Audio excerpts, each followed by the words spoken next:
नमस्कार दोस्तों, कर्म योगा पॉडकास्ट के इस एपिसोड में आप सभी लोगों का बहुत बहुत स्वागत है। और इस वीडियो में हम बात करेंगे प्रसंग 1 के सूत्र नंबर 4 की।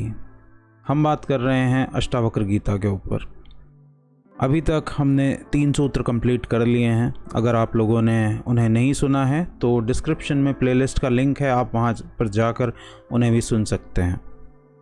मैं रिक्वेस्ट करूंगा कि इस अष्टावक्र गीता में हमारे साथ जुड़ने के लिए, हमारे सहयोगी बनने के लिए आप हर एक एपिसोड को ज़रूर शुरुआत से लेकर अंत तक सुने, ताकि आपको इसका पूरा बेनिफिट मिल सके। साथ ही साथ हमारी जो पॉडकास्ट है वो स्पॉटिफाई के ऊपर भी अवेलेबल है। डिस्क्रिप्शन में लिंक है, आप उसे जाकर वहाँ पर भी चेकआउट कर सकते हैं, ताकि आपको जब भी समय मिले तो अगर आप वीडियो फॉर्मेट में ना देखना चाहें तो आप ऑडियो फॉर्मेट में भी पॉडकास्ट को सुन सकते हैं। तो चलिए शुरू करते हैं। प्रसंग 1 सूत्र नंबर 4। अष्टावक्र जी कहते हैं कि यदि तू देह को अपने से अलग कर और चैतन्य में विश्राम कर स्थित है तो अभी ही सुखी, शांत और बंधन मुक्त हो जाएगा। अष्टावक्र जी कहते हैं कि वैराग्य होने से पात्रता आएगी। वैराग्य का अर्थ क्या है? अपने आप को इंडल्जेंस से बचाना। ये मैं पिछले 3 सूत्रों के अंदर भी क्लियर कर चुका हूँ कि वैराग्य आपको किस तरफ ले जाता है, आपकी एलिजिबिलिटी क्राइटेरिया की तरफ। आप इसे एलिजिबिलिटी क्राइटेरिया की तरह ले सकते हैं कि फर्स्ट एलिजिबिलिटी क्या है कि आपके अंदर वैराग्य होना चाहिए। वैराग्य छोड़कर भाग जाना नहीं है। वैराग्य का अर्थ होता है किसी भी चीज़ को उसके बेसिक फॉर्मेट में देखना उसकी बेसिक नीड के तौर पे देखना, अपनी रिक्वायरमेंट्स को लिमिटेड करना। आपको अपने आप को रोकना आना चाहिए, तभी आपका वैराग्य सफल हो सकता है। फिर गुरु द्वारा तत्व ज्ञान का बोध कराए जाने पर प्राप्त होता है आत्मज्ञान। वैराग्य के बाद जो नेक्स्ट स्टेज आती है वो आती है आत्मज्ञान की। जब आप वैराग्य में सफल होंगे, अपनी सेंसेस के ऊपर कंट्रोल रख पाएंगे, अपनी सेंसेस को आप रेगुलेट कर पाएंगे, उन्हें डायरेक्शन दे पाएंगे, तब आपको आत्मज्ञान होगा। नेक्स्ट स्टेप आत्मज्ञान है। किंतु मुक्ति के लिए आत्मज्ञान ही पर्याप्त नहीं है। ये चीज़ भी ध्यान में रखनी ज़रूरी है कि सिर्फ मुक्ति के लिए आत्मज्ञान होना ही ज़रूरी नहीं है। यह निश्चय हो जाना कि मैं शुद्ध चैतन्य हूँ, मैं साक्षी हूँ, यह शरीर आदि में नहीं हूँ। मतलब मैं चैतन्य आत्मा हूँ, मैं साक्षी हूँ और मैं शरीर आदि नहीं हूँ। आदि ही मुक्ति के लिए पर्याप्त नहीं है। सिर्फ इसका आभास हो जाना ये मुक्ति नहीं है। इस आत्मज्ञान के बाद भी यदि शरीर आदि से तेरा नाता बना रहे और बना रहा तो फिर पूर्व जन्म की संभावना बनी रहेगी। आपकी शरीर से आइडेंटिटी पूरी तरीके से खत्म होनी ज़रूरी है। सिर्फ इस चीज़ को याद कर लेने से कि तू आत्मा नहीं है, तू आत्मा है, तू शरीर नहीं है, सिर्फ इतने से काम नहीं चलेगा। वो जो अंदर बीज पड़ा हुआ है ना, आइडेंटिटी का जो बीज पड़ा हुआ है, वो जब तक नहीं ख़त्म होगा, पूरे तरीके से नहीं ख़त्म होगा, तब तक तुम्हें मुक्ति नहीं मिलेगी। और मुक्ति के लिए ये बहुत ज़रूरी है। इसीलिए वो कहते हैं कि सिर्फ आत्मज्ञान ज़रूरी नहीं है। मुक्ति के लिए आत्मज्ञान से सिर्फ काम नहीं चलेगा। ओके। इस आत्मज्ञान के बाद भी यदि शरीर आदि से तेरा नाता बना रहा तो फिर पुनर्जन्म की संभावना बनी रहती है। अतः उसे भी मुक्ति नहीं कहा जा सकता। इस चीज़ को भी फिर मुक्ति नहीं कहा जा सकता। वो समझा रहे हैं कि मन किस किस तरह से फंसाता है आपको। मन अजीब अजीब धोखे देता है। मन आपको आत्मज्ञान का धोखा भी दे सकता है, क्योंकि वो आपको अच्छे तरीके से जानता है। वो आपको साक्षी भाव का धोखा भी दे सकता है, क्योंकि वो आपको अच्छे तरीके से जानता है। अतः उसे भी मुक्ति नहीं कहा जा सकता है। यह ज्ञान सविकल्प समाधि में भी हो जाता है, जब आप ज़बरदस्ती फोर्सफुली समाधि लगाने की कोशिश करते हैं। निर्विकल्प समाधि कहते हैं जब आप नेचुरली समाधि की स्टेट में जाते हैं, एकदम फ्लॉलेस। आपको ज़ोर नहीं लगाना पड़ रहा अपनी तरफ से। अगर आप ज़ोर लगा के किसी काम को कर रहे हैं, इसका मतलब आपकी नेचुरल स्टेट से नहीं आ रहा है। इसीलिए वो कहते हैं कि यह जो ज्ञान है, ये जो आत्मज्ञान है, ये सविकल्प समाधि में भी हो सकता है, जिसमें बीज रूप में सभी संस्कार विद्यमान रहते हैं। संस्कार से मतलब यहाँ पर क्या है? टेंडेंसीज। आपकी जो टेंडेंसीज जन्म लेने के लिए ज़रूरी हैं वो कॉन्शियसनेस के अंदर बीज रूप में पड़ी रह जाती हैं। तो इतना से सिर्फ काम नहीं होगा कि तुमने वैराग्य धारण कर लिया और आत्मज्ञान तुमने कर लिया। तुम्हें साक्षी भाव को डेवलप करना पड़ेगा, इसे एक नेचुरल स्टेट बनाना पड़ेगा अपनी, तभी ये बीज रूप में भी समाप्त होएंगे। इस बीज रूप को भी तुम्हें ख़त्म करना पड़ेगा।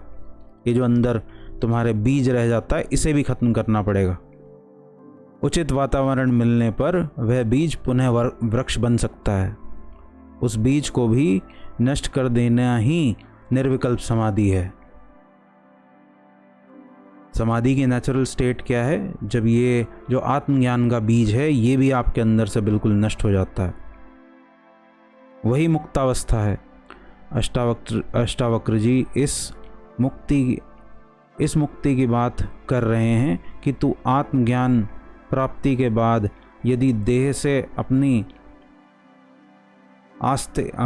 आसक्ति छोड़कर पूर्ण रूपेण चैतन्य आत्मा में विश्राम कर स्थित है तो अभी तू सुखी है, शांत है और बंधन मुक्त हो जाएगा। दोबारा से मैं इसे एक बार पढ़ देता हूँ कि उस अष्टावक्र जी इस मुक्ति की बात कर रहे हैं कि तू आत्मज्ञान प्राप्ति के बाद यदि देह से अपनी आसक्ति छोड़कर पूर्ण रूपेण चैतन्य आत्मा में विश्राम कर स्थित है और अभी तू सुखी, शांत और बंधन मुक्त हो जाएगा। अपने शुद्ध स्वरूप आत्मा को जान लेना ही पर्याप्त नहीं है, उसी में निरंतर स्थित रहना है, क्योंकि वो स्थिति बनी नहीं रहती है। शरीर उसे बने रहना नहीं चाहता। आपका शरीर प्रकृति से आपको मिला है और प्रकृति इस स्थिति को छुपाए रखना चाहती है आपसे। वो चाहती नहीं है कि आप इसमें पड़ें, तो बार बार आपको आपकी इस स्टेट से बाहर निकालने की कोशिश करती है और उसी में ये सब चीज़ें बीज रूप में छुपी रह जाती हैं, जो कि अगले जन्म का कारण बनती हैं, जो आपको फिर से जन्म और मृत्यु के चक्कर में फंसा देती हैं। तो जब आप इसकी पूरी संभावना को ही ख़त्म कर देते हैं, यही है निर्विकल्प समाधि। अपने शुद्ध स्वरूप आत्मा को जान लेना ही पर्याप्त नहीं है, उसी में निरंतर स्थित रहना है। यही निर्विकल्प समाधि की स्थिति है, यही मुक्ति है। पतंजलि अष्टांग योग में अंतिम स्थिति में समाधि की बात कहते हैं। पतंजलि अष्टांग योग में अंतिम स्थिति में समाधि की बात कहते हैं। अष्टावक्र जी पहले ही वाक्य में जनक को समाधि का ज्ञान करा देते हैं। यानी अगर आप पतंजलि योग सूत्र के मार्ग पर चलेंगे, जिसे अष्टांग मार्ग भी कहते हैं, वहाँ पर 8वें चरण में समाधि आती है। लेकिन जो अष्टावक्र हैं वो बात ही समाधि से शुरू करते हैं। वो 8वें चरण को, यानी जो अष्टांग मार्ग में जो चीज़ 8वें चरण पे आएगी वो अष्टावक्र की फिलॉसफी में पहले ही स्थान पर आती है। वो कहते हैं सीधा आप समाधि को हासिल कर सकते हो, सीधा आप समाधि की अवस्था में जा सकते हो। आपको किसी योग या किसी ध्यान की ज़रूरत नहीं है। शरीर और आत्मा के मध्य ऐसे 7 आवरण हैं। योग शरीर से आरंभ करके एक एक आवरण को विधि पूर्वक खोलकर आत्मा तक पहुंचता है। अष्टावक्र जी सीधे आत्मा का बोध कराते हैं। ध्यान मार्ग कहता है कि आप बीच में 7 परतें हैं, उन्हें एक एक करके हटाना पड़ेगा और तब आप वहाँ तक पहुँचेंगे। लेकिन अष्टावक्र जी सीधे आत्मा का बोध कराते हैं। वह बाकी सभी आवरणों को एक ही साथ नष्ट करने की बात करते हैं। आप हटा सकते हैं, एक ही बार में इन 7 को हटा सकते हैं। एक ही बार में हटा देना पॉसिबल है, लेकिन आपके अंदर इतनी हिम्मत होनी चाहिए, आपके अंदर इतनी प्रखरता होनी चाहिए, इतना बोध होना चाहिए कि आप एक ही बार में उसे हटा सकें और उसके बाद जो आपको मिलेगा उसे आप संभाल सकें। जो नहीं संभाल सकते उनके लिए ये 8 चरण हैं, लेकिन जो महाराज जनक जैसे प्रबुद्ध हैं, जो महाराज जनक जैसे प्रखर बुद्धि वाले हैं, उनके लिए अष्टावक्र का मार्ग है। क्योंकि अष्टावक्र सीधे आत्मा का बोध कराते हैं, वे बाकी सभी आवरणों को एक साथ ही नष्ट करने की बात कहते हैं। वे कहते हैं ये सभी आवरण वास्तविक नहीं हैं, भ्रांति मात्र हैं। भ्रांति का विनाश बोध से ही संभव है, वहाँ क्रिया काम नहीं आएगी।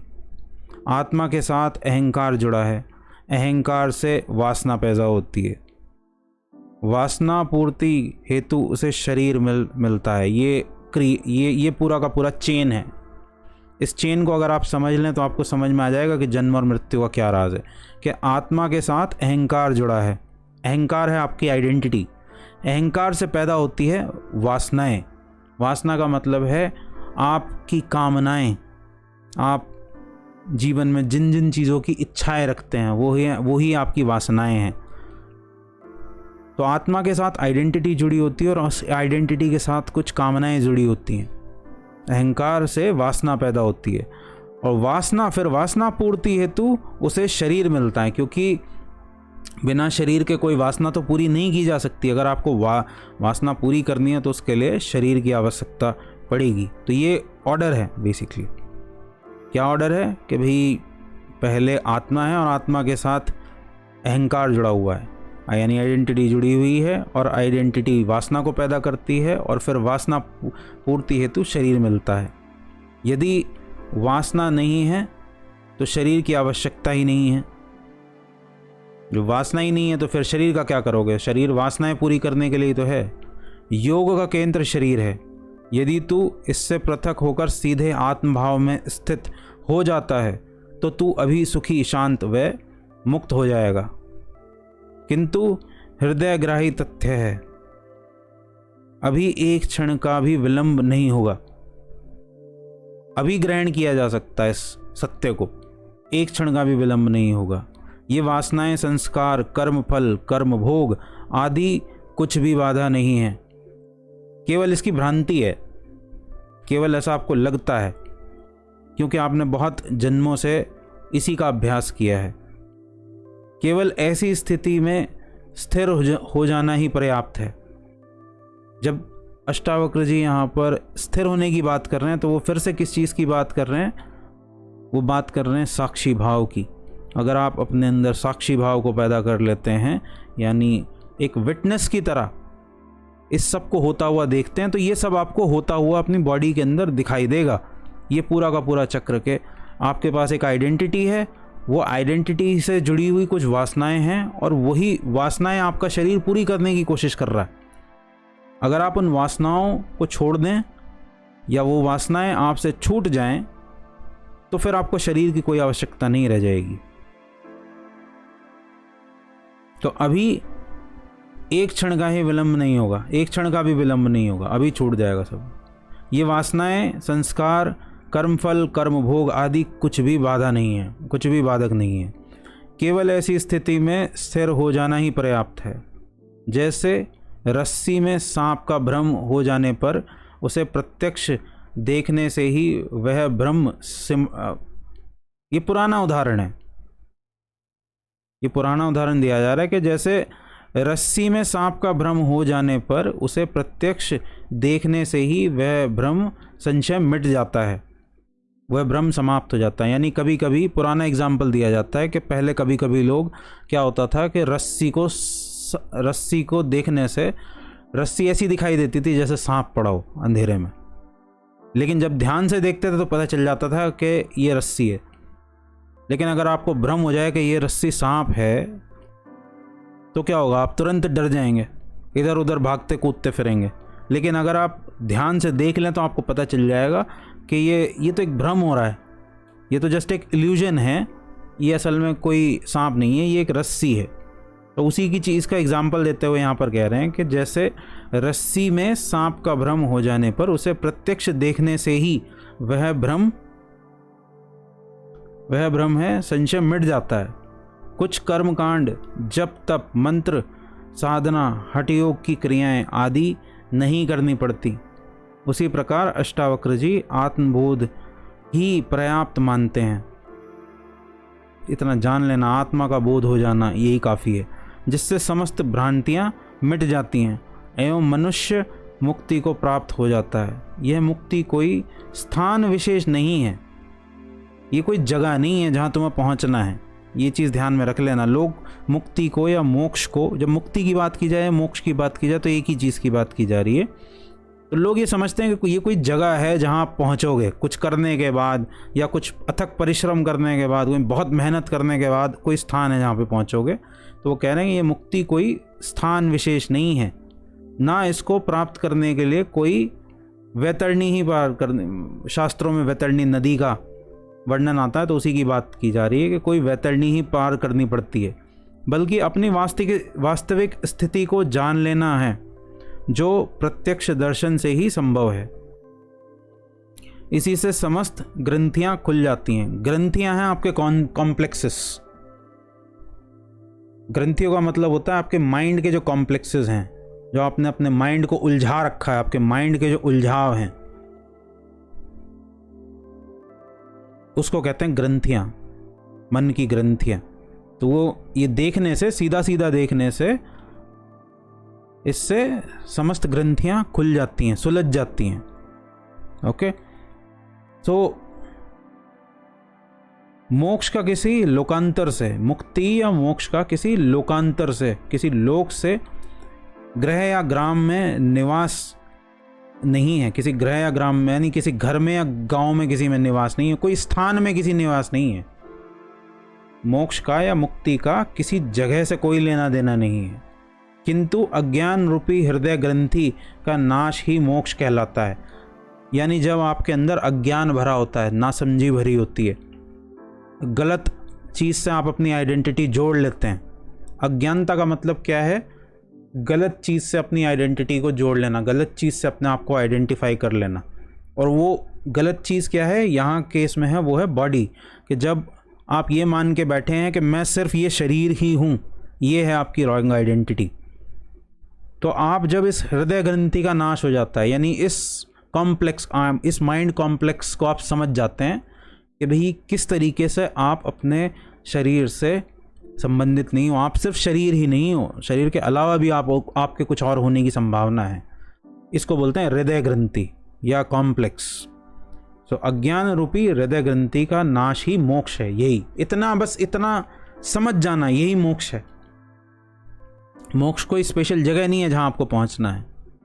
ओके, जो चैतन्य आत्मा में विश्राम कर ठहर गया है वही मुक्त है। जिसने अपनी आइडेंटिटी को, रॉन्ग आइडेंटिटी इसको मिटा दिया है और चैतन्य आत्मा, सदैव कॉन्शियस रहने वाली आत्मा में विश्राम कर रहा है। क्योंकि तब कुछ करने के लिए रह नहीं जाता। ये विश्राम की बात क्यों की जाती है? कि तब कुछ करने के लिए रह नहीं जाता, तब आपका जो स्वभाव है उसके हिसाब से कर्म अपने आप होता है। जो आपके लिए ठीक है वो अपने आप होता है। जैसे फूल से खुशबू अपने आप निकलती है। फूल खुशबू देने के लिए, जो पुष्प होता है वो सुगंध देने के लिए कुछ करता नहीं है। पुष्प होता है तो सुगंध अपने आप बहती है। नदी है तो अपने आप बहती है। उसी तरीके से जो चैतन्य आत्मा में विश्राम कर ठहर जाता है वही मुक्त भी कहलाता है। सभी कर्म शरीर व मन के हैं, ये जान लो। जितना भी कर्म निकलता है वो शरीर से और मन से निकलता है। आपके माइंड एंड बॉडी का ही काम है बस कुछ करना, आत्मा कुछ नहीं करती। जो शरीर और मन के प्रति आसक्ति रखता है, शरीर और मन के प्रति आसक्ति क्या है? कि मुझे, जो बहुत स्ट्रॉन्ग आइडेंटिटी बना लेता है इसके खिलाफ, कि मुझे इसके लिए बहुत स्ट्रॉन्ग आइडेंटिटी क्रिएट कर लेता है कि मुझे इसे सजाना है, धजाना है, खिलाना है, पिलाना है, हर समय इसकी चिंता करनी है, इसे सुरक्षित रखना है। ऑब्वियसली आपको जीना है तो इसको सुरक्षित तो रखना पड़ेगा। लेकिन अगर आप ओवर ऑब्सेस्ड हो जाएं इससे, ओवर ऑब्सेशन की बात जब कह रहे हैं कि आसक्ति की बात की जाती है, तो आसक्ति का मतलब है ओवर ऑब्सेस्ड होने आना। जब आप बॉडी से ओवर ऑब्सेस्ड हो जाते हैं, हर समय आपको अपने लुक्स की चिंता लगी रहती है, कैसे कपड़े पहने हैं इस चीज़ की चिंता लगी रहती है, आप बूढ़े हो रहे हैं ये चीज़ आपको सताती है, कोई आपको हर्ट ना कर दे ये चीज़ आपको सताती है। इसको कहते हैं शरीर और मन में आसक्ति होना। तो जो शरीर और मन के प्रति आसक्ति रखता है उसी के कर्म बंधन का कारण बनते हैं। आत्मा का कोई बंधन नहीं है, वह कर्ता नहीं दृष्टा है। ये समझ लो, वो करने वाला नहीं है। आत्मा जो भी जिस चीज़ को भी अष्टावक्र जी आत्मा कह रहे हैं, वो चीज़ करता नहीं है, वो कुछ करती नहीं है, वो सिर्फ दृष्टा है, विटनेस है। वो बस होते हुए देखती रहती है तटस्थ होके, उसका किसी भी चीज़ में कोई इंटरेस्ट नहीं है। दृष्टा कभी सिर्फ कर्ता महसूस किस लिए होता है? रॉन्ग आइडेंटिफिकेशन की वजह से, रॉन्ग चीज़ से अटैचमेंट की वजह से। दृष्टा कभी कर्म बंधन में नहीं बनता, वो हमेशा कर्म के परे ही है। जैसे इसका एग्जाम्पल देते हैं कि जैसे सागर में ऊपर लहरें उठती हैं, लेकिन जैसे आप नीचे की तरफ बढ़ोगे ना, तो नीचे अंदर डीप में सागर में कोई लहर नहीं होती, वो एकदम शांत होता है। ये बिल्कुल वैसे ही है कि ऊपर ऊपर बॉडी आपको कर्म करती हुई दिखाई देती है, लेकिन अंदर जो आत्मा है वो कार्य से मुक्त होती है। कर्म उसे टच नहीं करता, कर ही नहीं सकता टच, क्योंकि कर्म करना उसका स्वभाव नहीं है। उसका स्वभाव क्या है? दृष्टा उसका स्वभाव है। इसलिए वो कह रहे हैं कि दृष्टा कभी कर्म बंधन में नहीं बनता। ये सभी रोग कर्म, अहंकार, लोभ आदि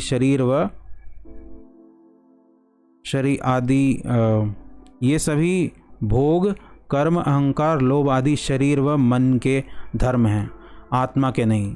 जो अपने को आत्मा मानकर शरीर से अपना संबंध छोड़ देता है, वह मुक्त ही है, उसे कुछ करने की ज़रूरत नहीं है। ये लास्ट स्टेटमेंट बहुत पावरफुल है कि जो अपने को आत्मा मानकर, मैं इसे कह देता हूँ, जो अपने आप को आत्मा जानकर शरीर से अपना संबंध छोड़ देता है, वह मुक्त ही है।